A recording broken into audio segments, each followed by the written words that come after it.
La prière est une arme puissante. La prière change les circonstances. Il y a des choses qui étaient prévues négatives qui devaient arriver, mais à cause de la prière, les choses ont été changées. La prière fait intervenir le surnaturel sur la terre. Dans le livre de Matthieu chapitre 6, Jésus dit par exemple, Dieu sait de quoi vous avez besoin. Ce n'est pas une affaire de multiplier les paroles. La prière n'est pas simplement l'information, n'est pas l'exposition du besoin à Dieu. Non, la prière que la Bible définit, la Bible présente, est une connexion. C'est un réseau. La prière est un chemin. La Bible dit que tu as été béni de toutes sortes de bénédictions dans les lieux spirituels en Jésus. Tu as tout au ciel. Alléluia. Le moyen par lequel tu fais venir ces choses-là sur la terre où tu habites, c'est la prière. Quelqu'un vient te déclarer ceci. Monsieur, on vient de découvrir que vous avez hérité d'un multimilliardaire en euros qui vous a légué un compte bancaire au Luxembourg de plusieurs milliards de dollars. C'est ton compte et c'est en ton nom. Et on te dit que tu es propriétaire. C'est-à-dire que même la banque qui détient le compte ne peut pas utiliser cet argent sans ton accord. Mais est-ce que tu sais que même si l'argent est pour toi, pour que cet argent-là parvienne à toi qui est en Côte d'Ivoire ici, pour que tu puisses en jouir, il faut respecter un process. Tu comprends? Ce n'est pas parce qu'une chose est à toi qu'elle est forcément active. Même un compte bancaire ici, c'est toi-même qui as travaillé, qui a pris ton argent, qui est parti le déposer à la banque. Est-ce que tu sais que pour pouvoir utiliser ton propre argent, il faut suivre un process? Quelqu'un est-il avec moi? La prière, en fait, c'est le process par lequel tu actives une chose que Dieu t'a déjà donnée sur la terre. Amen. Alors, toutes ces bonnes choses qui t'ont été données ne peuvent être activées en toi que par la puissance de la prière. Amen. Qui a son téléphone avec lui? Tu fais beaucoup de choses, non? Tu peux envoyer des emails à ça, tu peux prendre des photos, tu peux écouter la musique, tout ça, ok? Si la batterie est vide, rien n'est actif.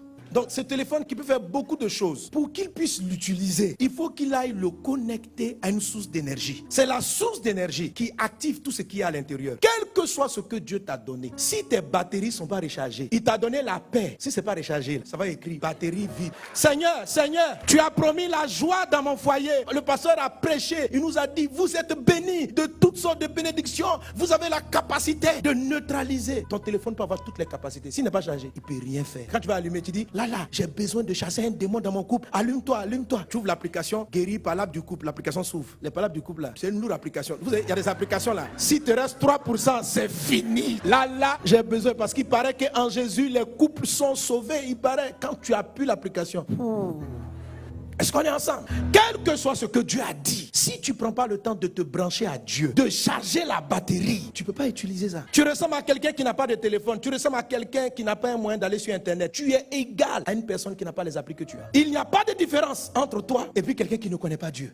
Tu n'es pas chargé parce que chaque journée ne se ressemble pas. Il y a des journées où tu vas recevoir beaucoup de coups de fil, il y a des journées où tu en recevras moins. Quelquefois avec 20%, tu peux finir ta journée. Est-ce que tu connais les sollicitations de la journée? Est-ce que tu sais les tentations auxquelles tu seras confronté? Donc la meilleure façon de faire, c'est de charger 100%. Et puis même si tu es prudent, tu vas avoir à côté un chargeur. Le chargeur, c'est ce qu'on appelle la prière sans cesse. Il y a déjà même leur téléphone là, c'est branché en même temps à leur batterie supplémentaire. Puis ils marchent avec ça. On est prêt. Quelle que soit la journée, on est prêt. Alléluia, Dieu voisin, prie.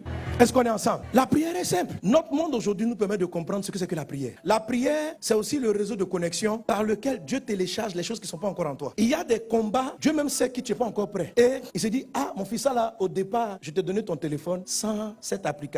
Il faut que je fasse une mise à jour. Il y a un nouveau virus qui est arrivé sur la terre. Il faut une mise à jour de ton antivirus. Tu dois te connecter pour aller reprendre. Parce que le système n'est pas chez toi. Le système est chez le fabricant. Et Dieu est le créateur de toutes choses. Un homme qui prie permet à Dieu de lui mettre les choses à jour, de remplir sa vie, de télécharger. Et vous savez, il y a des défis auxquels vous êtes confrontés, qui ont beaucoup de données, qui sont lourds. Si vous voulez télécharger un film haute définition, que vous avez une connexion Edge 2G, frère, tu dis, oh Dieu, envoie. Il télécharge comme ça.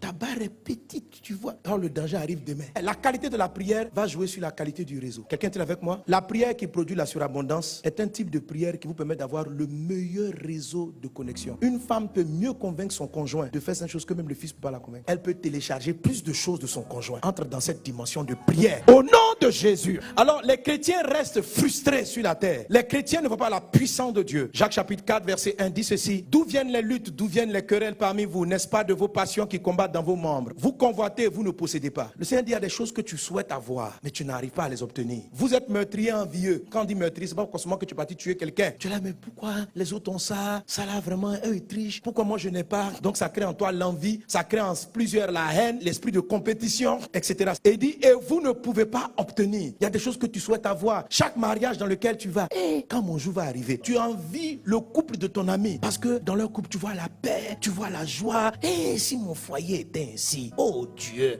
comment j'ai fait pour marier cette femme? Ah là là. Il dit, vous souhaitez, vous ne possédez pas. Pourquoi? Parce que vous ne demandez pas. Mes amis, la première chose qui fait que les gens n'obtiennent pas, c'est parce qu'ils ne demandent pas. Trop de gens ne prient plus. Vous avez donné votre vie à Jésus, mais vous ne priez pas. Tu pries combien de fois? Comment tu pries? Je me suis posé la question, mais Seigneur, pourquoi certains chrétiens, malgré tout ce que tu dis, ne prient pas? Il dit, les gens ne prient pas parce qu'ils ne croient pas dans la prière. Ils n'ont pas l'impression que la prière change quelque chose. Qu'en fait, ce que Dieu veut, il finit par toujours le faire. Donc, si Dieu ne veut pas que tu aies cette chose, il va te donner. Il faut prier ou il ne va pas te donner. Et d'ailleurs, même si tu ne pries pas même là, qui veut que tu aies là, tu vas avoir quand même. Dis à un voisin, ce n'est pas vrai. C'est pour ça que beaucoup de personnes ne prient pas. Parce qu'ils se demandent à quoi ça sert de prier. Tu pries pour avoir du travail. Tu pries, tu jeûnes, tu fais des offrandes. Le jour où tu trouves le travail, on t'a embauché. On embauche 10 païens à côté. Ils n'ont même pas prié. Et parmi eux, il y a des sorciers. Toi, tu te dis, mais moi, j'ai fait 30 jours de jeûne. Et puis Dieu a ouvert la porte pour ce travail. Lui là, il n'a même pas prié une fois. Il arrive, nous tous, on a déposé nos dossiers. Et puis on le prend. Dieu, fallait-il prier? Donc vous voyez, il y a des choses comme ça que plusieurs vivent. Et on fait comme si on n'encaisse pas. Mais la vérité, c'est qu'on encaisse. Et chaque fois, ce sont des petites frustrations. Tu dis, moi je me suis sanctifié, j'ai fui le péché. Et puis lui là, il triche, il vole. C'est lui qui a la promotion au travail. Il ment. Puis il est promu.